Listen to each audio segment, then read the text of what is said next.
యోకేబెదు అనేటువంటి ఒక స్త్రీ ఉంది. ఆవిడకి బిడ్డ పుట్టిన తర్వాత 3 నెలలు ఆ బిడ్డని జాగ్రత్తగా దాచింది రాజు శాసనానికి వ్యతిరేకంగా. ఇక దాచలేక ఆమెని ఆ బిడ్డను తీసుకుని వెళ్ళి నైలు నదిలో ఒక జమ్ము పెట్టిలో పెట్టి దానికి కీలు పూసి విడిచిపెట్టేసింది. అక్కడ ఈమెకి పుట్టినటువంటి కుమార్తెను కావలి ఉంచింది. అయితే ఈ సందర్భంలో ఆ జమ్ము పెట్టి రాణిగారికి దొరకడం, దాంట్లో ఉన్నటువంటి బిడ్డను ఆవిడ పెంచుకుంటాననడం, ఆ బిడ్డకి తల్లిగా అంటే దాదిగా హెబ్రీ స్త్రీ కావాలి కాబట్టి ఈవిడే మరలా వెళ్ళి పాలివ్వడం, ఇదంతా కూడా ఈవిడ యొక్క తెలివితేటలకి చాలా తార్కాణం. అది చాలా ఇంకా అసలు ఆ తెలివితేటలు చూస్తుంటేనే మనకు అర్థమవుతుంది ఎంత తెలివితేటలతో అక్కడ వ్యవహరించిందో ఆ తల్లి. అది యోకేబెదు ఆవిడకి దేవుని యొక్క శక్తి, దేవుని యొక్క జ్ఞానం, దేవుని యొక్క గైడెన్స్ ఉందని మనం ఖచ్చితంగా నమ్మాలి. ఎందుకంటే వాళ్ళ గోత్రం లేవి గోత్రంలో నుంచి వచ్చారు. వాళ్ళ మీద స్పెషల్ ఫోకస్ దేవుడికి ఉంటుంది. దానితో పాటు చాలా జ్ఞానం కలిగి ఈ స్త్రీ అక్కడ వ్యవహరించిన విధానాన్ని బట్టి జ్ఞానం కంటే ధైర్యం అనొచ్చేది. ఇప్పుడు మనం ఈరోజు నేర్చుకోవాల్సింది ఏంటంటే, ఎవరైనా నిజమైన భక్తి నిజంగా చేయాలంటే వాళ్ళకి ధైర్యం కావాలి. ఇక్కడ కూర్చున్న మనలో చాలామంది ఇంట్లో నుంచి బయటికి వచ్చేటప్పుడు, అంటే రక్షణలోనికి వచ్చినప్పుడు ఇంట్లో ఎన్ని పరిస్థితులు వచ్చినాయో మన అందరికీ తెలుసు. లత అవ్వచ్చు, అమ్మ జమ్మ అవ్వచ్చు, రమ అవ్వచ్చు. అంటే అన్యుల నుంచి రక్షించబడి వచ్చినప్పుడు ఇంట్లో టార్చర్ మన అందరికీ తెలుసు.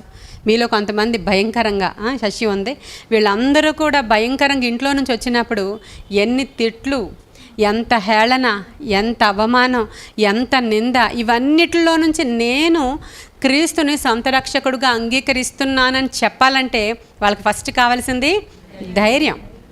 ఫస్ట్ కావాల్సింది ధైర్యం. ఎవరైతే ప్రభు కోసం ధైర్యంగా ముందుకొస్తారో వాళ్ళని దేవుడు చాలా కేర్ఫుల్గా అబ్జర్వ్ చేస్తూ ఉంటారు. వాళ్ళ పక్షంగా ఒక మంచి ప్రణాళిక రూపొందిస్తారు. చాలామంది ఉండుండొచ్చు, వాళ్ళ బిడ్డలందరూ మగబిడ్డలు చనిపోయి ఉండుండొచ్చు, కానీ ఈ తల్లి బిడ్డను చంపకుండా రాజుగారి శాసనాన్ని ధిక్కరించి పోతే ఇంట్లో వాళ్ళందరం వెళ్ళిపోతాం, మాకేం భయం లేదని ఎప్పుడైతే ఒక ధైర్యం చేసిందో, ఈ ధైర్యాన్ని దేవుడు చూశారు. అయితే చూసినప్పుడు కేవలం మోషేని మాత్రమే దేవుడు గొప్ప చేశాడా అంటే కాదు. ఆవిడకి 3 పిల్లలు. ఆవిడకి అహరోను, మిరియాము, మోషే అనేటువంటి 3 పిల్లలు ఆవిడకి. ఆ 3 పిల్లల్ని ఆవిడని చూశాడంతే, యోకేబెదుని చూశాడు దేవుడు. నిన్ను చూస్తే నీ బిడ్డల యొక్క పరిస్థితి ఎలా ఉంటుందో చెప్తున్నాను నేను ఈరోజు. దేవుని దృష్టిలో నువ్వు పడితే, దేవుని దృష్టిలో నువ్వు గొప్పదానిగా అనిపించుకుంటే, దేవుని దృష్టిలో నువ్వు భక్తిపరురాలుగా ఉంటే అప్పుడు నీ బిడ్డలు ఆశీర్వదింపబడతారు. అక్కడ నీవు వేయాల్సిన పిచ్చి వేషాలన్నీ వేసేసి నా బిడ్డలను దీవించి నేను శుభ్రంగా నిద్రపోతాను తినేసి నా బిడ్డలు మాత్రం బాగా ఎదగాలంటే అవ్వదు అని నేను చెప్తున్నాను మరొకసారి. ఆ తల్లి ఒక డేరింగ్ స్టెప్ ఎప్పుడైతే దేవుడి కొరకు వేసిందో, బిడ్డ కొరకు వేసిందో, మనుష్యుడి యొక్క ఆజ్ఞకు భయపడలేదో, మోషే ఇజ్రాయేలీలు ప్రజలను నడిపించేటువంటి నాయకుడుగా దేవుడు సెలెక్ట్ చేసుకున్నాడు. అహరోను అన్ని లక్షల మంది ఇజ్రాయేలీలకి యాజకుడు అయిపోయాడు ఆయన. ఇక ఆవిడ స్త్రీ ఉంది. దేవుడు స్త్రీల్ని పురుషుల్ని అసలు వేరుగా చూడలేదు. ఆవిడ ఇజ్రాయేలీలు అంతమందికి కూడా ఒక ప్రవక్త్రి. హల్లెలూయా. ఇజ్రాయేలీలకి ప్రవక్త్రి ఏమో కుమార్తె, యాజకుడేమో పెద్ద కుమారుడు, నాయకుడేమో చిన్న కుమారుడు. చూడండి, ఇక ఎన్ని గోత్రాల నుంచి ఎంతమంది ఉన్నా వీళ్ళే ఇంకా పైన ఉన్నారండి. ఆ తల్లి తీసుకున్న ఒక డేరింగ్ స్టెప్ ఒకసారి మీరు ఆలోచించాలి. తల్లి తీసుకున్న ఈ డేరింగ్ స్టెప్ని ఖచ్చితంగా ఒకసారి మీరు ఆలోచిస్తే దేవుని కొరకు మీరు అంత ధైర్యంగా ఉన్నారా లేదా ఈరోజు తెలియాలి మీకు. అంటే అన్ని విషయాల్లో ధైర్యం ఉంటుందండి. చాలామంది స్త్రీలకి మందిరానికి రావాలనేటప్పటికీ ఆయన ఒప్పుకోరు, ఈయన ఒప్పుకోరు, వీళ్ళు ఒప్పుకోరు, వాళ్ళు ఒప్పుకోరు, మాకు టైం లేదు, ఇంకేం చేస్తామండి, ఈ మూలనే కూర్చుని ప్రార్థన చేసుకుంటాం, మరి అతను ఒప్పుకోవట్లేదు కదా, ఇలాంటి మాటలు చెప్పే ఈ స్త్రీలు అదే వాళ్ళ పుట్టింట్లో ఒక ఫంక్షన్ అయిందనుకోండి, తాట తీసేసి తీసుకెళ్తారు ఆయన్ని. వస్తావా చేస్తావా లేకపోతే నీకు అంటే ఇలాగే మాట్లాడతారండి. కానీ దేవుని దగ్గర ధైర్యం వాళ్ళు చేయలేకపోతూ ఉంటారు. అంటే ఇలాంటి మందిని అనేక మందిని చూసాము గనుక చెప్తున్నాను తప్ప స్త్రీలని తక్కువ చేయాలని ఉద్దేశం కాదు. కాబట్టి దేవునికి ఎవరైతే ధైర్యం కలిగి ఆయనకి సమయం ఇచ్చి ఆయన కొరకు బ్రతుకుతారో నిజంగా వాళ్ళ జనరేషన్ వాళ్ళు ఆశీర్వదింపబడిపోతారండి. ఈరోజు రమాబాయి పండిట్ అనేటువంటి ఒక ఆవిడ గురించి మీకు చెప్పాలని ఆశపడుతున్నాను. బైబిల్ క్యారెక్టర్ కాదు ఆవిడ, ఒక ఉజ్జీవాన్ని తెచ్చింది. ఆవిడ ఒక సంస్కరణకర్త అంటారు ఆవిడ్ని. ఒక పండిట్ అంటారు ఆవిడ్ని. 1858లో పుట్టింది ఆవిడ. పుట్టినప్పుడు ఆవిడ బ్రాహ్మిన్ లేడీ. జాగ్రత్తగా వినండి, ఆవిడ బ్రాహ్మిన్ లేడీ. ఆ బ్రాహ్మణ కుటుంబంలో పుట్టినప్పుడు తండ్రి అనంత శాస్త్రి అతని పేరు. ఆయన సంస్కృత పండిత్, ఆయన పండితుడు, ఒక పండితుడు అతను. మైసూర్ రాజుగారి దగ్గర కూడా ఇతను పాండిత్యాన్ని ప్రదర్శించి అనేకమైన బహుమానాలు పొందుకున్నాడు. ఎన్ని బహుమానాలు అంటే ఆ రోజుల్లో ఏంటంటే సైట్లు, స్థలాలు, అలాంటివే బహుమానాలు. అవన్నీ ఆయన దగ్గర నుంచి పొందుకున్నాడు ఆయన. అయితే చాలా దాతృత్వం గలవాడు అతను. ఎవరైనా యాత్రికులు వచ్చినప్పుడు వాళ్ళకి సహాయం చేయడానికి, యాత్రలు చేయడానికి, వాళ్ళని పోషించడానికి చాలా డబ్బులు ఈయన దగ్గర ఉన్నవన్నీ ఖర్చు పెడుతూ ఉండేవాడు. అయితే ఆయన కూడా ఒక సంస్కరణవాది అని చెప్పొచ్చు. ఎందుకంటే స్త్రీ పురుషులు భేదం లేదు. సంస్కృతం స్త్రీలు మాట్లాడకూడదు, అది దేవుడి యొక్క భాష అని చెప్పి వాళ్ళ శాస్త్రాలు చెప్తున్నాయంట. దాన్ని బ్రేక్ చేసి తండ్రి ఏం చెప్పాడంటే స్త్రీ పురుషుడు ఏం భేదం లేదు, స్త్రీలు కూడా సమానంగానే ఉండాలి. నువ్వు నేర్చుకోవడం మొదలుపెట్టిన 6వ ఏట నుంచే మొదలుపెట్టాడు ఆ పాపకు నేర్పించడం. 12 సంవత్సరాల వయసు వచ్చేటప్పటికి 18,000 శ్లోకాలు అనర్గళంగా చెప్పిందండి. 12వ సంవత్సరం ఆ పాపకు వచ్చేటప్పటికి 18,000 శ్లోకాలు అనర్గళంగా చెప్పేది. ఇంకా తండ్రితో పాటు గుడులు గోపురాలు తిరగడం, అక్కడ ఒక మెసేజ్లు అనమాట ఇవన్నీ. ఈ చెప్పడం, దాని మీనింగ్స్ చెప్పడం, సంచార జీవితం అలా చేస్తూ ఉండేటువంటి దినాల్లో అప్పుడు మనకి 1858, 1860, 70 ఆ టైంలో బ్యాక్ వెళితే కరువు ఇండియా అంతా, భయంకరమైనటువంటి కలరా, భయంకరమైనటువంటి ప్లేగు వ్యాధి వచ్చి 1858 నుంచి 1922 లోపు 3 సార్లు భయంకరమైన కరువు వచ్చింది మన ఇండియాలో. భయంకరమైన కరువు.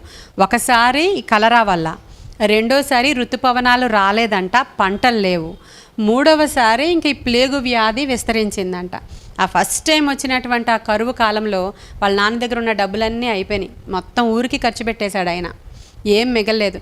వీళ్ళు వెళ్ళి ఒక చోట ఏదో ఆ స్పీచ్ ఇచ్చి ఈ సంస్కృతం చెప్పి ఆ గుడుల్లో ఇలాంటివన్నీ చేస్తే ఏదైనా ఇచ్చినప్పుడు తీసుకొని తినడమే, ఆ లెవెల్కి దిగజారిపోయారు.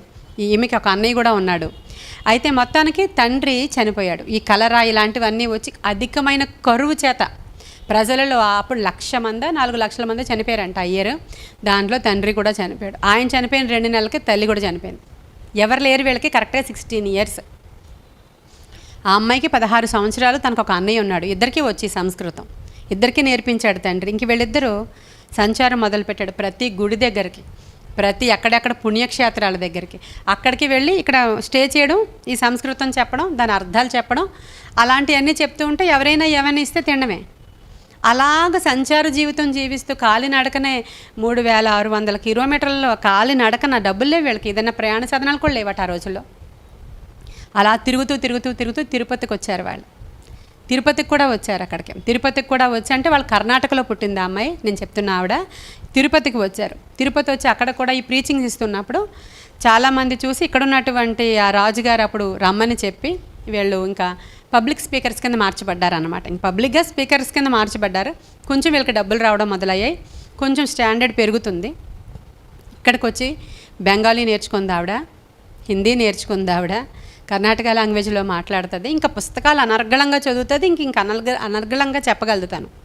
దీంతో కొంచెం మన్నన పొందుకుంది. అప్పుడు ఈవిడ సంచారం చేస్తున్నప్పుడు చూసినటువంటి విషయాలు ఏంటంటే 12 సంవత్సరాలకే బాల్య విధవలు, వితంతువులు, విడాకులు తీసుకున్న వాళ్ళు, వ్యభిచారం చేసేవాళ్ళు, ఎక్కడ చూసినా ఆడోళ్ళే, ఎక్కడ చూసినా అనాథలే, ఎక్కడ రోడ్డు మీద చూసినా సరే. అంటే ఇంక వాళ్ళు ఎలాంటి వాళ్ళు అంటే పెళ్లి చేయడం, భర్త చనిపోయిన తర్వాత వితంతువులు అయిపోతారు, వాళ్ళని అయితే సతీసాగమనం చేస్తారు, లేకపోతే అసలు ఇంటికి వెనక్కి రానివ్వరు. ఇలాంటి వాళ్ళు అడుక్కునే వాళ్ళంట. 12 సంవత్సరాల వాళ్ళు రోడ్డు మీద ఇలా చీరలు కట్టుకుని, వాళ్ళ పిక్స్ కూడా ఉన్నాయి, ఆ బుక్స్ తర్వాత మీకు తెప్పించిస్తాను కావాలంటే. చీరలు కట్టుకుని, చిన్న 12 సంవత్సరాల పిల్లకండి చీర చుట్టి ఇలా పెట్టుకుని అది రోడ్డు మీద అడుక్కుంటుంది. అది అలాంటి పరిస్థితులను చూసింది ఈవిడ. ఏంటి దుస్థితి, ఆవిడకి 16 సంవత్సరాలు అప్పటికి. ఏంటి దుస్థితి, స్త్రీల పరిస్థితి ఏంటి, వీళ్ళకి ఏదైనా చేయాలి, వీళ్ళకి ఏదైనా చేయాలి, ఏదో చేయాలి అనుకుంటుంది ఆవిడ. వాళ్ళని కొంతమందిని ఆదరించాలి. 12 సంవత్సరాలు అడుక్కున్న అమ్మాయిని కూడా తోడు చేర్చుకుని ఆమెను కూడా ఆదరించి, వీళ్ళకే లేదు అంటే అలా అన్నమాట. ఆ తర్వాత మరలా ప్లేగు వ్యాధి వచ్చినప్పుడు అన్నయ్య చచ్చిపోయాడు ఇప్పుడు ఆవిడకి. ఇక అసలు పూర్తిగా దిక్కులేదు. ఇప్పటి వరకు ఆవిడ పెళ్లి గురించి ఆలోచించలేదు. ఈ బాధలు బంధకాలు ఇవన్నీ అన్నీ చనిపోయాడు. చనిపోతూ అసలు ఎలా బ్రతుకుతావు నువ్వు, నీ గురించి నాకు బాధేస్తుందంటే నాకు దేవుడే దిక్కు అందంట అమ్మాయి ఆ రోజు. నన్ను దేవుడే చూసుకుంటాడు, నాకు దేవుడే దిక్కు అని చెప్పినప్పుడు అన్నయ్య కూడా చనిపోయాడు అక్కడ. అప్పుడు ఈవిడ ఇంకా అంటే ఈ లోపల ఫేమస్ అయ్యారు వాళ్ళు అక్కడ. ఈ లోపల ఒక ఆయన శూద్రుడు ఆయన ఈవిడ్ని పెళ్లి చేసుకుంటానన్నాడు అనమాట. పెళ్లి చేసుకుంటే అప్పుడు జీవితంలో మొదటిసారి అసలు ఆనందం అంటే ఇలా ఉంటుందా, ప్రేమ అంటే ఇలా ఉంటుందా, అసలు జీవితం అంటే ఇలా ఉంటుందా అని ఆవిడ తెలుసుకుంది పాపం ఫస్ట్ టైం. అయితే ఆవిడ తెలుసుకుంది. ఈ శూద్రుడైనటువంటి భర్త అడ్వకేట్, ఆయన బాగా ఎడ్యుకేటెడ్ పర్సన్, బోల్డ్ గ్రంథాలు ఉన్నాయి. వీళ్ళందరూ కూడా అటువంటి అంటే ఒకేలాంటి మైండ్ సెట్, ప్రపంచాన్ని దేశాన్ని ఉద్ధరిద్దాం అనేటువంటి మైండ్ సెట్ వాళ్ళు కాబట్టి ఆయనతో సెట్ అయింది ఈవిడికి. అత్తగారు వాళ్ళు ఈవిడని యాక్సెప్ట్ చేయలేదు. ఈవిడ ఒక అనాథ కిందే లెక్క కదా, యాక్సెప్ట్ చేయలేదు. ఇద్దరు కలిసి ఒరిస్సా వెళ్ళిపోయారు. అక్కడ కాపురం పెట్టారు, సంతోషంగా ఉన్నారు. కరెక్ట్గా 19 నెలలకి ఆయన చనిపోయాడు. ఇప్పుడు నేనేం చెప్తున్నానంటే ఎక్కువగా మగవాళ్లే చనిపోయారు ఆ రోజుల్లో. మొన్న కరోనా వచ్చినప్పుడు కూడా మీరు జ్ఞాపకం చేసుకోండి, అధికంగా చనిపోయిన వాళ్ళందరూ అంటే ఇలాంటివి అంటువ్యాధులు రోగాలు ఏమొచ్చినా వాళ్ళకి సరిపోవట్లేదు రెసిస్టెన్స్ పవర్. ఇక్కడ కూడా జ్ఞాపకం చేసుకోండి మీరు. నేను అదే చదువుతున్నంతసేపు ఆ పుస్తకం, ఎందుకు ఇంతమంది మగాళ్ళు చనిపోతున్నారు, అంతమంది విధవలు ఎందుకు అయిపోతున్నారు అంటే పెద్ద వయసు వాళ్ళని చేసుకోవడం వల్ల అలా అయిపోయారా అనుకున్నాను. కానీ కాదు, మామూలుగా ఆలోచిస్తే ఎక్కడ చూసినా వాళ్ళే ఫస్ట్ చనిపోతున్నారు, ఆడవాళ్లే మిగిలిపోతున్నారు అక్కడ.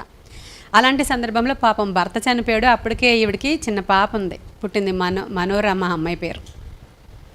చిన్న పాప పుట్టింది. ఆ పాపను పట్టుకుని ఇప్పుడు ఈవిడ ఏం చేయాలా, జీవితం మీద విరక్తి కలిగిపోయింది. ఆ మత గ్రంథాల మీద విరక్తి కలిగింది ఆవిడకి. ఏం చెప్తున్నాను నేను, ఏం ప్రకటిస్తున్నాను నేను, అసలు ఏముంది ఇందులో, జీవితమే అదో రకంగా ఉంది. ఆయన పుస్తకాల కలెక్షన్లో ఒక చిన్న ప్రతి బైబిల్లో ఏదో ఒక చిన్న బుక్ దొరికింది ఆవిడకి. ఆ బుక్ చదివింది. ఆ తర్వాత అక్కడ మిషనరీస్ ఉన్నారు. అప్పటికే ఇంగ్లాండ్ వాళ్ళు మన దగ్గర ఉండడం అంతా తెలుసు కదా మనకి చరిత్ర. మిషనరీస్ ఉన్నారు. ఆ మిషనరీస్ దగ్గరికి ఆవిడ ఇంగ్లీష్ నేర్చుకుందామని వెళ్ళింది. ఇన్ని భాషలు వచ్చి కదా ఆవిడకి, ఇంగ్లీష్ నేర్చుకుందామని వెళ్ళింది ఆవిడ. ఇంగ్లీష్ నేర్చుకుందామని వెళ్తే ఆవిడ ఇంగ్లీష్తో పాటు బైబిల్ కూడా టీచ్ చేసింది ఆవిడ. ఆ బైబిల్లో ఉన్న విషయాలు కూడా ఈవిడ నేర్చుకుంది. కూర్చోండి, అక్కడ చైర్ ఉందా. ఇంగ్లీష్ కూడా తో పాటు బైబిల్ని కూడా ఆవిడ నేర్చుకుంది. నేర్చుకున్న తరువాత కొన్ని రోజులకి అసలు ఈ స్త్రీలందరూ వైద్యం లేక చచ్చిపోవడం, డెలివరీలు చేయలేక చచ్చిపోవడం, ఎన్నో రోగాల బారిన పడిపోవడంతో అసలు అడిగింది ఆ మిషనరీస్ దగ్గరికి వెళ్ళి, లేడీ డాక్టర్స్ కావాలి, లేడీ టీచర్స్ కావాలి, లేడీస్ వీళ్ళని చూసుకోవడానికి లేడీస్ కావాలి, వీళ్ళందరినీ ప్రొటెక్ట్ చేయడానికి అని అడిగినప్పుడు వాళ్ళలో మిషనరీస్లో కొంతమంది టీచర్స్ కింద వచ్చిన వాళ్ళు ఉన్నారు. ఈ స్త్రీలను దగ్గరగా కలుసుకొని వాళ్ళ యొక్క సమస్యలు తీర్చాలి అంటే డాక్టర్ కావాలి అని చెప్పి ఇంగ్లాండ్ వెళ్ళి డాక్టర్ చదవాలనుకుందండి ఆవిడ. కానీ ఆ రోజుల్లో 3600 కావాలంట అక్కడికి వెళ్ళి డాక్టర్ చదవాలంటే. 3600 ఆవిడ దగ్గర లేవు.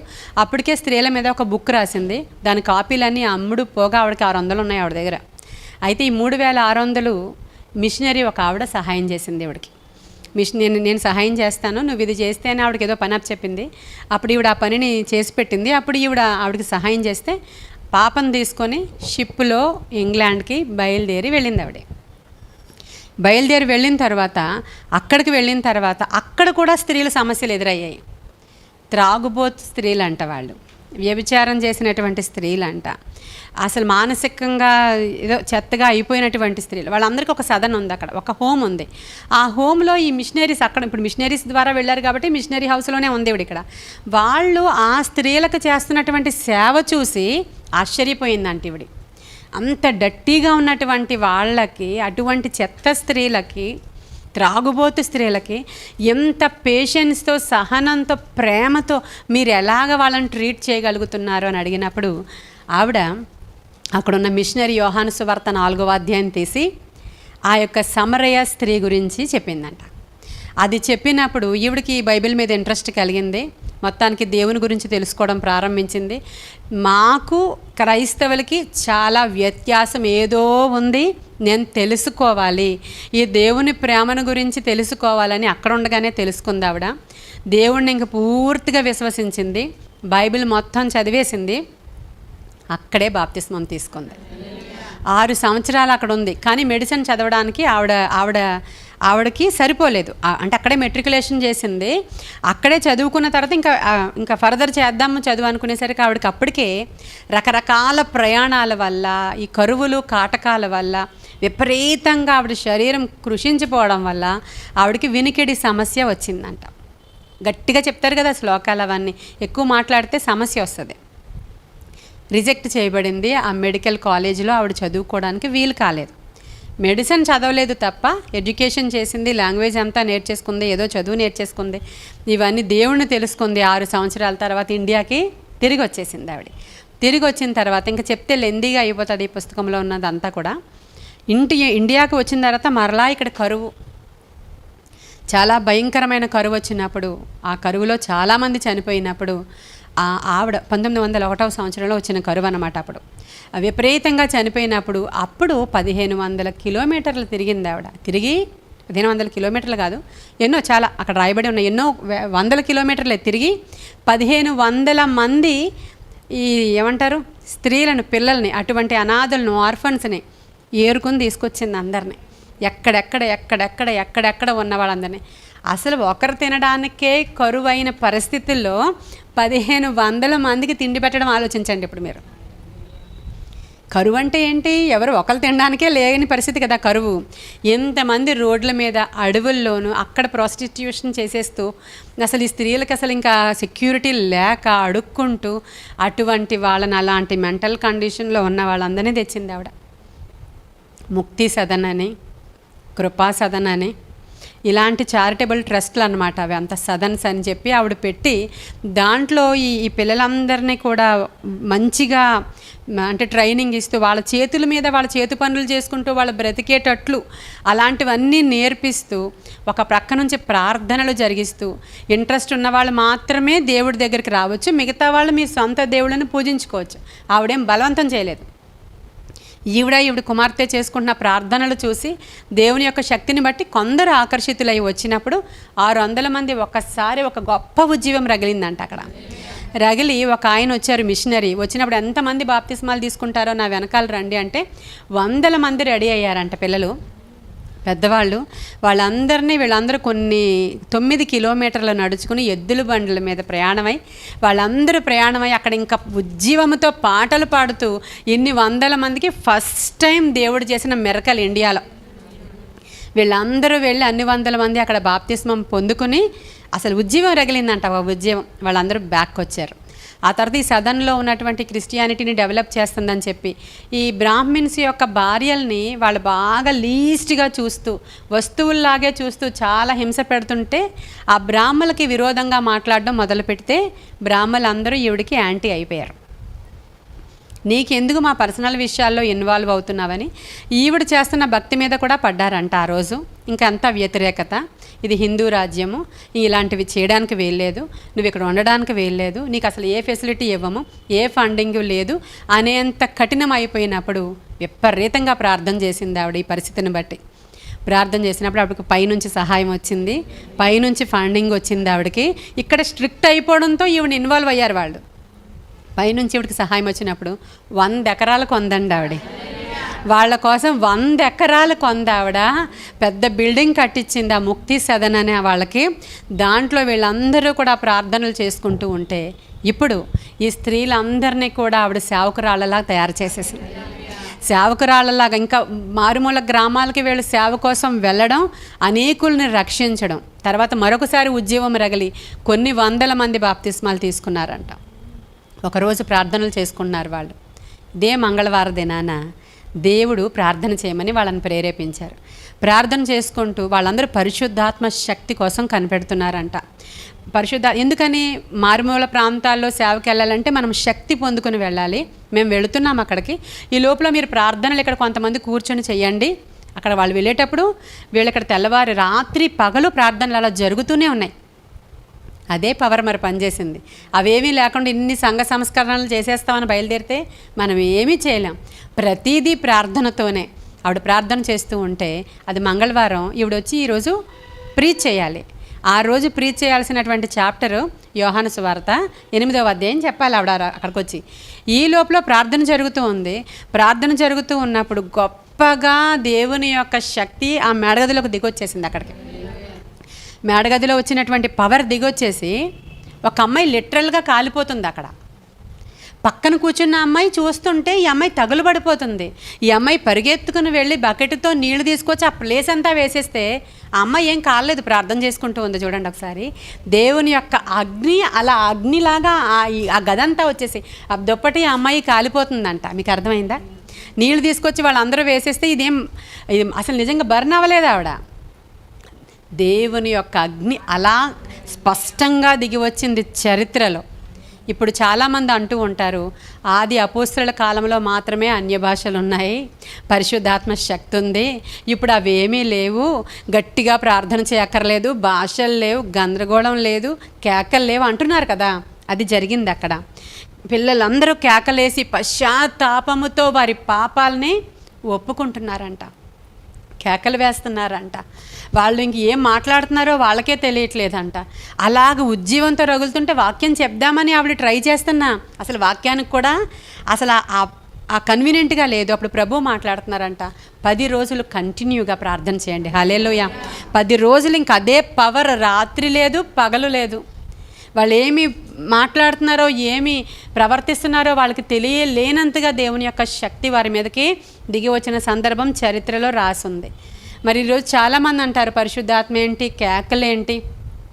అది ఆత్మశక్తి దిగి వచ్చినప్పుడు ఇన్ని ఇన్సిడెంట్లు ఉన్నాయి. దేవుని యొక్క శక్తితోనే మనం ఏమైనా సరే చేయగలం. 10 రోజుల ప్రార్థనల్లో ఆవిడ బోధిస్తున్నది, ఇంకా మిషనరీస్ వచ్చి బోధ చేస్తూ ఉంటే ప్రభు బయలుపరిచారంట. ఈ భారతదేశంలో ఆ ప్లేస్లో కలకత్తా, పూనా ఇవన్నీ జరిగినటువంటి స్థలాలలో ఇక్కడ ఉన్నటువంటి అతిపెద్ద సమస్య ఏంటంటే దొంగతనము అని బయలుపరిచారంట దేవుడు. దొంగతనాలు, చిన్నవి పెద్దవి దొంగతనాలు, ఏమి ఈజీగా చేసేసే దొంగతనాలు, తిండి లేక చేసేసే దొంగతనాలు, లేకపోతే కావాలని ఇంకొకళ్ళది దొంగిలించే దొంగతనాలు. ఈ దొంగతనం అనేటువంటి దాన్ని బైండ్ చేయండి, ఇక్కడ ఉన్నటువంటి అతిపెద్ద పాపం అదే అని చెప్పి ప్రభువు డైరెక్ట్గా మాట్లాడారంట వాళ్ళతో. ఈవిడ అది చెప్పినప్పుడు అక్కడ ఉన్నటువంటి అనేక మంది స్త్రీలు త్వరగా పరిగెట్టుకెళ్ళిపోయి వాళ్ళ రూముల్లో ఉన్న వస్తువులన్నీ తెచ్చి, బట్టలన్నీ తెచ్చి, వస్తువులన్నీ తెచ్చి అక్కడ ఎదర పారవేసి కింద పడి దొర్లుతూ ఏడుస్తూ పాపాలను ఒప్పుకుంటూ పశ్చాత్తాపముతో వారు 10 దినాలు ప్రార్థనలు చేశారంటండి. ఎన్ని వేల మంది, 1,00,000 మంది స్త్రీలను సేవ కోసం ప్రతిష్ఠించాలని ఆవిడ డిజైర్. తర్వాత 2 లక్షలు తయారు చేయాలనుకున్నారు ఆవిడ. ఇలా అనేక మంది వచ్చారు వెళ్ళిపోయారు. మనకి ఎంత ఫెసిలిటీ ఉంది. ఆవిడ సమస్యల దగ్గర మన సమస్యలా? ఈరోజు దేవుడు మనల్ని పిలిచిన పిలుపు ఎటువంటిది? లత రక్షించబడి వచ్చిన కొత్తల్లో ఫస్ట్ రాగానే వచ్చిన రోజు తర్వాత అదే వారంలో ప్రార్థన చేసుకుంటున్నాం మేము. సీక్రెట్గా తలుపులు వేసుకోవాలి.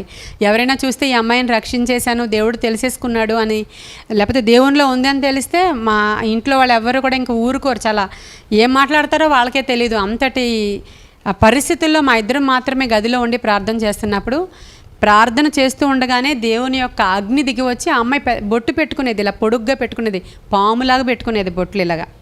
అంటే స్టిక్కర్లు దొరికేవి అలాగా అప్పుడు ఆ టైంలో, ఇలా పాముల్లాగా ఉండేవి అవి. అలాంటి తను వచ్చినప్పుడు చెప్పింది నాకు, నేను దేవుడిని తెలుసుకుంటాను కానీ బొట్టు మాత్రం తీసేయమని చెప్పొద్దు నాకు అని. నీ బొట్టుతో దేవుడికి పని లేదని చెప్పాను నేను. నీ బొట్టుతో దేవుడికి పని లేదు, అదేం చేసుకుంటారు ఆయన? నీ హృదయం దేవుడికి కావాల్సిందని చెప్పాను నేను, తీయమని చెప్పలేదు తనకి. ప్రార్థన చేసుకోవడం మొదలు పెట్టగానే పరిశుద్ధాగ్ని దిగి వచ్చి ఫస్ట్ కాల్చింది ఇక్కడే అమ్మాయికి. ఫస్ట్ కాల్చింది ఇక్కడే అగ్ని దిగి వచ్చింది ఆ అమ్మాయికి, అంతా మండిపోయింది. ఆ తర్వాత ఇప్పుడు నేను చెప్పిన అనుభవం ఆమెకి కలిగింది. పొద్దున ఏడవడం మొదలుపెట్టి సాయంత్రం 4 వరకు ఏడుస్తుంది. నువ్వు గట్టిగా ఏడవకు, వాళ్ళు ఎవరైనా వచ్చారంటే నా పని అయిపోతుందని నేను భయపడిపోతున్నాను. అసలు గిలగిలా కొట్టుకుంటుంది, పాపాలను ఒప్పుకుంటుంది, ఏడుస్తుంది, పశ్చాత్తాపడుతుంది, ఎవరో చచ్చిపోయినట్లే ఏడుస్తుంది. 4 అయినా ఆమె కంట్రోలింగ్లోకి రాలేదు. ఇక నేను బలవంతంగా, తను అప్పుడు లాయర్గా చేసేది కదా, కోర్టుకు వెళుతున్నానని చెప్పి బ్యాగు, బుక్స్, క్యారియర్ పట్టుకొని మా ఇంటికి వచ్చేసేది. కోర్టుకు వెళ్లకుండా మేము ప్రార్థన చేసుకుంటూ ఉన్నప్పుడు ఆ టైంలో ఇప్పుడు ఇంక టైం అయిపోయింది లత, నువ్వు ఇంక ఇంటికి వెళ్ళాలి, వెళ్ళిపో అంటే వెళ్ళింది. కానీ ఇప్పుడు దేవుడు అన్నాం అనుకోండి, ఇక అంతే వణకడం మొదలుపెట్టి మళ్ళీ ఆ వైబ్రేషన్ వచ్చేసేది అమ్మాయికి. అది కాదు అన్నాను అనుకో, నేను అందరూ మాట్లాడితే కాదు, నేను వచ్చి అది కాదు అన్నాను అనుకో, వైబ్రేషన్ వచ్చేది అమ్మాయికి. దేవుని యొక్క పవర్ నా నోట్లోంచి ఒక మాట వస్తే చాలు, ఇక చిగురు టాకులాగా వణుకుపోయి ఏం జరుగుతుందని ఈ అమ్మాయిని చూసినప్పుడు ఇంట్లో వాళ్ళందరూ నన్ను తిడతారేమోనని నాకు భయం. ఈ ఎక్స్పీరియన్స్ మాకుంది. ఈ బుక్ చదువుతున్నప్పుడు నేను అనుకున్నాను, అలాంటి ఎన్ని లతలు కావాలి దేవుడికి. ఈరోజు ఏం చేస్తున్నారు వాళ్ళందరూ? ఇలా రమాబాయిలాగే వాడబడుతున్నారా మరి వీళ్ళందరూ? ఈరోజు మీ స్వార్థం, మీ ఫెసిలిటీ కదా, మన కంఫర్ట్, అసలు దేనికి లోటు రాకూడదు మనకి. దేవుని సేవకు జస్ట్ వచ్చి మనం బొమ్మల్లా కూర్చొని వెళ్ళిపోవడానికి కాదు మనల్ని దేవుడు పిలిచింది. పిలిచిన పిలుపుకి లోబడి నేనేం చేయాలయ్యా అని పోయిన వారం అడగమని చెప్పాను మీ అందరికీ. మీరు అడిగారు మేము ఏం చేయాలంటే, అంటే ఏం చేయాలని అడిగేసి మన ఇష్టం వచ్చినట్టు ఉండకూడదు. ధ్యాస అంతా అదే ఉండాలి. ఒక వస్తువు కొనుక్కోవాలనుకోండి, ఏమి నగ కొనుక్కోవాలని ఈ రోజు నుంచి యూట్యూబ్లో ఎన్ని మోడల్స్ చూస్తారో, ఏమి ఫర్నిచర్ కొనుక్కోవాలి అని చెప్పి యూట్యూబ్లో ఎన్ని మోడల్స్ చూస్తారు, ఏమి శారీ తీసుకోవాలి నేను ఫంక్షన్ ఉందని ఎంత మీరు సెర్చ్ చేస్తారో, నేనేం చెయ్యాలని చెప్పడానికి అంత సెర్చ్ చేయాలి. నిజంగా ఆడవాళ్ళం కాబట్టి నేను ఈ మాటలు మీకు ఉపయోగించి చెప్తున్నాను, అంతేనా? ఈ ఆడవాళ్ళం కాబట్టి ఇదే నేను ఉపయోగించి చెప్తున్నాను. నేనేం చెయ్యాలా అని లాస్ట్ వీక్ అడగమన్నాను మిమ్మల్ని. ఈరోజు నన్ను పిలిచిన పిలుపు చాలా గొప్పదయ్యా, నేను లోబడలేదు, ఎంత కాలం నేను వ్యర్థం చేసుకున్నాను. ఆవిడ బ్రతికింది 64 ఇయర్సే.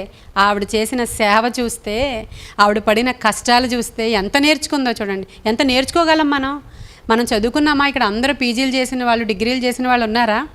బైబిల్లో ఏ అధ్యాయం ఎక్కడుందో ఇంకా తెలియట్లేదంటే ఎంత షేమ్ ఆన్ యూ అనే మాట ఉపయోగించాలి. ఎంత నీకు టకాటకమని ఎందుకు తీయలేకపోతున్నావు నువ్వు? బైబిల్ ఎన్ని చాప్టర్స్ ఉన్నాయో తెలీదు, ఎక్కడున్నాయో తెలీదు. ఒక మాట అవలేలుగా ఎందుకు ఇంకొకళ్ళ దగ్గరికి వెళ్ళినప్పుడు బోధించలేకపోతున్నాం మనం? మీరు వెళ్ళి బోధించగలరు, నేను చెప్పిన యాజ్ ఇట్ ఈస్గా చెప్పగలరు, దాంట్లో శక్తి ఉండదు. నీవే గనుక బైబిల్ చదివి ధ్యానం చేసావనుకో, దాంట్లో శక్తి ఉంటుంది. ఇప్పుడు నేను చెప్పిన మాటలు నోట్లో పెట్టుకుని వెళ్ళి ఇంకొకరికి నువ్వు చెప్పేయచ్చు. ఇవి అందరికీ ఈజీగా మాట్లాడతారు మీరు అందరు, నేను చెప్పగలిగినవి. దాంట్లో పవర్ కాదు కనపడేది. నీవు ధ్యానం చేయి, నీవు పట్టుకో దాంట్లో విషయాలు, అప్పుడు నువ్వు తీసుకెళ్ళి అనేకులకు చెప్పు, అక్కడ నీకు పవర్ పనిచేస్తుంది. హల్లెలూయా. నేను చెప్పినవి కూడా పనిచేస్తుంది, కానీ దీనికంటే ఎక్కువగా. ఎందుకంటే ఇవి నా నోటి మాటలు, దేవుని మాటలే, కానీ అంతకంటే జీవపు ఓటలు కదా నీ చేతిలో ఉన్నవి. ఎంతమందిని మందిరానికి ఈరోజు నడిపించారు మీరు ఒకసారి ఆలోచన చేయండి. వచ్చి 10 సంవత్సరాలు అయింది కదా. ఎంతమందిని తీసుకొచ్చారు మందిరానికి ఈ రోజుకి? ఎంతమంది నూతనమైనటువంటి ఆత్మల దగ్గరికి వెళ్ళి, అమ్మా దేవుడు గొప్పవాడు, ప్రార్థన చేసుకో, నిత్య నరకాగ్ని నుంచి నిన్ను రక్షించేవాడు ఆయనే అని ఎవరికైనా చెప్పగలుగుతున్నామా ఈరోజు? అంటే అది నిజంగా లేదండి, నిజంగా లేదు. ఈరోజు వినుచున్న మీరు అవ్వచ్చు, యూట్యూబ్లో వినుచున్న వాళ్ళు అవ్వచ్చు, వాళ్ళే ఈరోజు వేసుకోవాల్సిన ప్రశ్న ఇది. నేను ప్రతి వ్యక్తితో మాట్లాడుతున్నాను అన్నమాట, వ్యక్తిగత ఉద్యమం ఇది. కాబట్టి నేను ఇది ఎవరిని ఉద్దేశించి మీ ఓవరాల్గా మాట్లాడలేదు, నేను ఒక్కొక్కరితో మాట్లాడాను. నేను ఎంతమందిని నడిపించారు దేవుని సన్నిధికి? మీరు ఏం సేవ చేశారని మీ పిల్లలకి దేవుడు బాగు చేయాలా? మీరు ఏం సేవ చేశారని మీ ఇంట్లో అద్భుతాలు చేయాలి దేవుడు? మీరు ఏం సేవ చేశారని మీ జనరేషన్కి దేవుడు ఆశీర్వాదం ఇవ్వాలి? ఒకసారి చెప్పండి నాకు. దేవుని కొరకు మనం ఏం చేశామని నీ బిడ్డలకి దేవుడు హెచ్చింపు ఇవ్వాలి? నువ్వు ఏదైనా చేస్తే నా తట్టు తిరిగితే నేను నీ తట్టు తిరుగుతా. యొకేబేదు దేవుడి కోసం ఏదో చేసింది, మోషే దేవుడి కోసం ఏదో చేశాడు, రూతు నీ జనమే నా జనము, నీ దేవుడే సాక్షిగా నిలవబడి ఛాలెంజింగ్గా బయటకు వచ్చింది. ఎంతమంది చూసుంటారో అక్కడ, ఎంతమంది చూసుంటారో. అసలు ఏది అసలు ఏమంటారు, ఆధారమే లేదు. అసలు ఒక ముసలావిడితో బయలుదేరి వస్తుంది, మళ్ళీ పెళ్ళవుతుందనే నిరీక్షణ లేదు, ఈమె ఎంతకాలం ఉంటుందో తెలీదు. అటువంటి ఆమెతో బయలుదేరి నీ దేవుడే నా దేవుడు అని చెప్పిన మాట, ఒకే మాట మాట్లాడింది ఆవిడ. ఆ మాటకి రాజవంశంలోకి వెళ్ళిపోయింది ఆవిడ. ఆ మాటకి యేసుక్రీస్తు ప్రభు వారి జనరేషన్లో పైన ఉందండి ఆవిడ, పైన ఉంది. మనం పౌరుషం కలిగి ఏం పని చేయగలుగుతున్నామో ఒకసారి చెప్పండి. మనం వ్యక్తిగతంగా ఆలోచించుకోండి. ఎంతమందిని దేవుని వైపు ఆకర్షితులు చేసింది నీ జీవితం చేసింది, నీ లైఫ్ స్టైల్ చేసింది, లేకపోతే నీవు చేసావు? ఈరోజు ఏదో ఒక చర్చిలోంచి మిమ్మల్ని అందరినీ నేను దొంగిలించలేదు. వ్యక్తిగతముగా మేము మీ దగ్గరకు వచ్చి సువార్త ప్రకటించి ఒక లతనేంటి, ఒక ఎవరో శశినేంటి, ఒక స్వాతినేంటి, వీళ్ళందరినీ వ్యక్తిగతంగా నేను రక్షించుకున్న వాళ్ళు ఎక్కువ మంది ఉన్నారు ఇక్కడ. మన కీర్తి ఏంటి, వీళ్ళందరినీ వ్యక్తిగతముగా నా జీవితాన్ని చూసినప్పుడు, నా ప్రార్థనను చూసినప్పుడు వీళ్ళు ప్రేరేపించబడి దేవుని తట్టు ఆకర్షించబడి వాళ్ళందరూ దేవుని దగ్గరికి వచ్చి వాళ్ళ కుటుంబాలుగా దేవునితో ఉన్నారు. హల్లెలూయా. కాబట్టి మనం అందరం ఇంకా ఈరోజు ఒక్కసారి పరిశీలన చేసుకోండి ఈవిడ జీవితం నుంచి. ఈవిడ జీవితం నేను అందుకే చెప్పాను, ఎవరో ఒకరిని ఇన్స్పిరేషన్గా తీసుకోవడం కోసం ఆవిడని ఈరోజు ఇక్కడ తీసుకురావడానికి. ఉజ్జీవం ఇలా రగిలిందంట, అంతమందిని ఆవిడ తయారు చేసింది. తర్వాత ఇంకా లాస్ట్లో మరాఠీ నేర్చుకుంది ఆవిడ ఇక్కడికి వచ్చిన తర్వాత, కలకత్తా వచ్చిన తర్వాత. ఇప్పుడు మరాఠీ లాంగ్వేజ్లో ట్రాన్స్లేషన్ చేసిన వాళ్ళు ఆ మరాఠీలో, ఇప్పుడు మనం చూడండి రోమన్ క్యాథలిక్ బైబిల్కి మనకి తేడా ఉంటుంది. వాళ్ళది కొంచెం వేరేగా ఉంటుంది, చదువుతూ ఉంటే కొంచెం మనకు అర్థం అవ్వదు, వాళ్ళకి అర్థమవుతుంది. మనది లోకల్ మామూలుగా లాంగ్వేజ్లో చదువుతున్నట్లుగా ఉంటుంది. దీనికంటే సాధారణ భాషలో కూడా బైబిల్ ఉంది. అది చదువుతున్నప్పుడు అనేకులకు అర్థం కావట్లేదని ఇంత స్ట్రెస్లో, ఇంత పనిలో, ఎంత శరీరం నలిగిపోయిన స్థితిలో బైబిల్ ట్రాన్స్లేషన్ మొదలుపెట్టింది ఆవిడ. దానికోసం ఒరిజినల్గా ఉండే బైబిల్ని చదవాలంటే ఏం చదవాలా? ఆవిడ గ్రీకు లాటిన్ నేర్చుకుంది, ఆవిడ హీబ్రూ లాటిన్ నేర్చుకుంది. చూడండి లాంగ్వేజెస్ అసలు మనకి ఎంత పవర్ ఉందో చెప్తున్నాను నేను. మనం ఇక్కడికి వచ్చాము ఈరోజు, అలసిపోయి ఇంటికి వెళ్ళిపోయి తినేసి పడుకోవడానికి టైము సరిపోతుందో లేదో మరి మీకు నాకు తెలియదు. కానీ ఏమైనా చేస్తున్నామా మిగిలింది దేవుని కొరకు? ఏమైనా కష్టపడుతున్నామా? మన కళ్ళు ఏమైనా దేవుని కోసం కష్టపడుతున్నాయి, ఒళ్ళు ఏమైనా దేవుని కోసం కష్టపడుతుంది? ఏం లేదు, ఏం లేదు. ప్రభువా ఈ శ్రమల నుంచి అసలు శ్రమ కాదు నీవు పడుతున్నదే. ఒకసారి ఆలోచన చేస్తే దేవుని కొరకు మనం ఏం చేస్తున్నాం? ఆవిడ హీబ్రూ నేర్చుకుంది, లాటిన్ నేర్చుకుంది. హీబ్రూ ఒరిజినల్ ట్రాన్స్లేషన్ నుంచి మరాఠీలోనికి బైబిల్ గ్రంథాన్ని అసలు తర్జుమా చేయడం ఆర్డినరీ విషయమా ఒలివియా? ఒకసారి చెప్పు, ఆర్డినరీ అది? అసలు ఆర్డినరీ మ్యాటర్ కాదు. ఆవిడే సొంతంగా పెట్టినటువంటి ఏమంటారు బుక్స్ అచ్చు వేసేటువంటి ముద్రణ యంత్రాంగాన్ని కూడా ఆవిడ లేడీస్ కోసం తయారు చేసింది. లేడీసే అక్కడ నిలబడి చేశారండి ఇవన్నీ. నేను లేడీసే చేశారు ఇదంతా. 15 సంవత్సరాలు పట్టింది వాళ్ళకి. లేడీసే అక్కడ ఆ వర్క్ అంతా, ముద్రణ అంతా, అదంతా కూడా చేసింది ఆవిడంతా. అసలు వచ్చే ముందర ఆ 12 ఏళ్ళు 13 ఏళ్ళు 20 ఏళ్ళు మనుషులు వచ్చినప్పుడు ఎండిపోయి ఈ మోకాళ్ళు కూడా 2 ఇలా వంకరగా అయిపోయి ఇక్కడ ఒకటే బట్ట కట్టుకుని కిందన ఆడోళ్ళే గోజీ పెట్టుకొని అలాంటి వాళ్ళని తీసుకొచ్చింది వచ్చిన ఫోటో. తర్వాత మనలా సారీ కట్టుకొని ఇలా వేసుకుని ఫుల్ హ్యాండ్స్ బ్లౌజులు వేసుకుని వాళ్ళు ఉన్నారు. పౌరుషం రగులుతుంది ఆ ఫోటోలు చూస్తే. ఎలాగ వచ్చారు దేవునిలో, ఎలాగ వాళ్ళు నిలవబడ్డారు, ఎంతెంత పనులు చేశారు దేవుడి కోసం, సమాజం కోసం, అనాథల కోసం, విధవల కోసం, వికలాంగుల కోసం ఎంతమందిని ఆదుకున్నారంటే వాళ్ళు.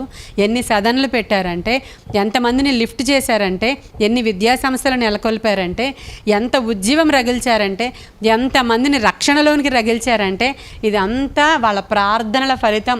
అప్పటి వరకు ఆవిడ యొక్క ఆర్థిక పరిస్థితి చాలా డల్లే ఉంది. ఎప్పుడైతే ప్రభువు దగ్గరికి వచ్చిందో ఎక్కడెక్కడ నుంచి సోర్సెస్ ఓపెన్ అయ్యాయి. కానీ అక్కడ కూడా ఈ 1500 మందికి ప్రతిదినం భోజనం రావాలంటే ఏ రోజు కోసం ఆ రోజే దేవుడిని అడగాల్సి వచ్చేదంట. అలా పోషించాడు వాళ్ళని. ఏమి అక్కడ బ్యాంక్ బ్యాలెన్స్లు లేవు. ఏ రోజు కోసం ఆ రోజు ఆ మిషనరీ లేడీస్ పనిచేయడం, వీళ్ళు పనిచేయడం, గొప్పగా వాళ్ళందరూ కూడా పనులు చేసి మొత్తానికి ఆ బైబిల్ తర్జుమా అయిన మరుసటి సంవత్సరం 1922లో ఆవిడ 64 ఇయర్స్. ఈవిడ కంటే ముందే ఈవిడ కూతురు చావుని కూడా చూడాల్సి వచ్చింది. తల్లి, తండ్రి, అన్నయ్య, అసలు భర్త, కూతురు, 5గురు చావులు ఈవిడ కళ్ళతో డైరెక్ట్గా. ఇంత అంటే ఈ లోకంలో మనుషులుగా వచ్చేటువంటి ఈ శ్రమలు దేవుడి దృష్టిలో అసలు శ్రమలుగా అనిపించలేదు ఇలాంటి ఉత్తములైన వాళ్ళ విషయంలో. మనకి ప్రతిదీ శ్రమే, ప్రతి చిన్నది కూడా కౌంటే, ప్రతి చిన్నదానికి దేవుడి దగ్గర సణుగుడే. మరి ఏటో ఈ బాధలన్నీ ఎప్పుడు పోతాయో ఏంటో నమ్మ నాకని అమ్మజమ్మ ఫోన్లే, ఇవన్నీ కూడా నిజమే చెప్తున్నాను నేను. మన పనేదో మనం గొప్పగా చేసుకుని వెళితే ఆయన నమ్మకస్తుడండి. ఈ రోజుల్లో ఫుల్ గ్రేస్ మన మీద పనిచేస్తుంది. దేవుని కృప మనల్ని ఆవరించి మనల్ని అసలు కంఫర్ట్ ఇచ్చి ఆయన మనల్ని తీసుకెళ్తుంటే మనం ఏ విధంగా ఉన్నామో ఒకసారి ఈరోజు మనం ఆలోచన చేసుకోవాలని, మీ ప్రతి ఒక్కొక్కరు మీ కాలింగ్ ఏంటో గుర్తెరగాలని, చిన్నప్పటి నుంచి ఇప్పటి వరకు ఉన్నటువంటి దేవుని యొక్క పిలుపు ఎట్టిదై ఉందో అది ఒక్కసారి జ్ఞాపకం చేసుకుంటే చాలు. మీరు పని చేయడం మొదలు పెడతారు దేవుడి కోసం. మనం ఇలాగే ఉండిపోకూడదు, సంఘం ఇలాగే ఉండిపోకూడదు, మన సర్వీసెస్ దేవుని కొరకు ఇలాగే ఉండిపోవడానికి వీల్లేదు. మీరు ప్రార్థన చేయండి, కనిపెట్టండి. ప్రభు చెప్తాడు వాళ్ళ 10 దినాల ప్రార్థనల్లో గొప్ప ఉజ్జీవం రగిల్చేశారు అక్కడ. ఆ వ్యక్తిగత ఉజ్జీవం ఇప్పుడు ఈరోజు మనలో రగలాలని కొన్ని మాటలు దేవుడు మన వినికిడిలో దీవించునుగాక. బలిపీఠము నుండి నీరు పారుచున్నది, అది ఏ దేవుని జలనది, సజీవ జలనది, సజీవ జలనది, సజీవ జలనది. హల్లెలూయా, హల్లెలూయా, హల్లెలూయా,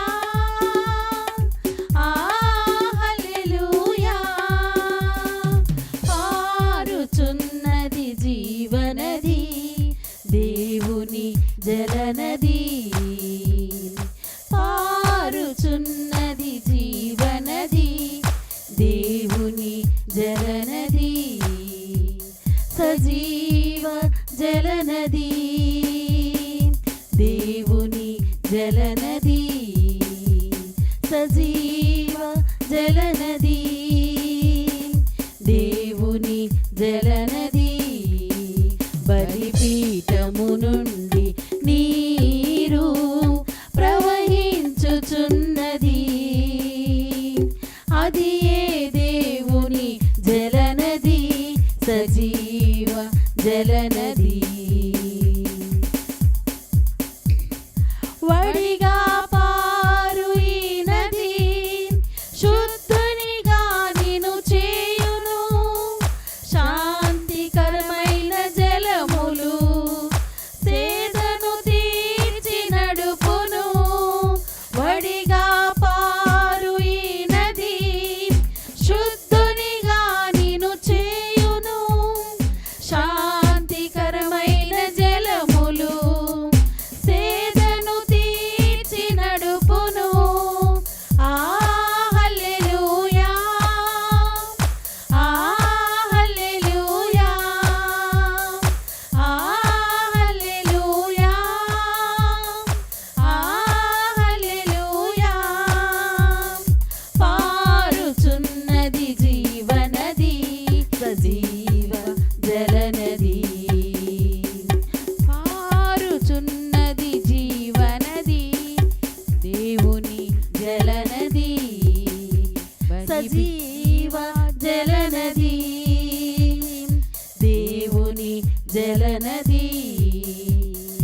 దాహముగొన్న వారికి ఇచ్చును జీవ జలములు, ప్రవాహ జల కూపముగా మార్చును మహిమాన్వితుడు.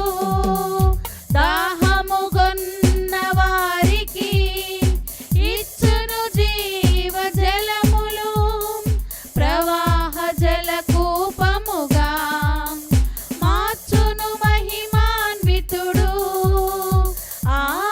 హల్లెలూయా, హల్లెలూయా, హల్లెలూయా, హల్లెలూయా.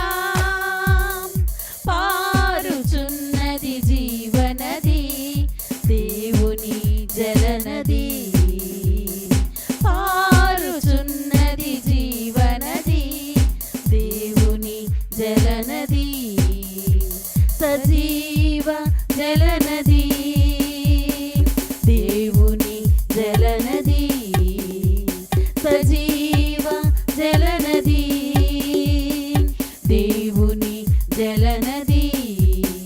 బలిపీఠము నుండి నీరు ప్రవహించుచున్నది, అది ఏ దేవుని జలనది, సజీవ జలనది, సజీవ జలనది, సజీవ జలనది. హల్లెలూయా, హల్లెలూయా, హల్లెలూయా, హల్లెలూయా. పారుచున్నది జీవనది, దేవుని జలనది, పారుచున్నది జీవనది, దేవుని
జలనది సజీవ జలనది సజీవ జలనది దేవుని జలనది సజీవ జలనది దేవుని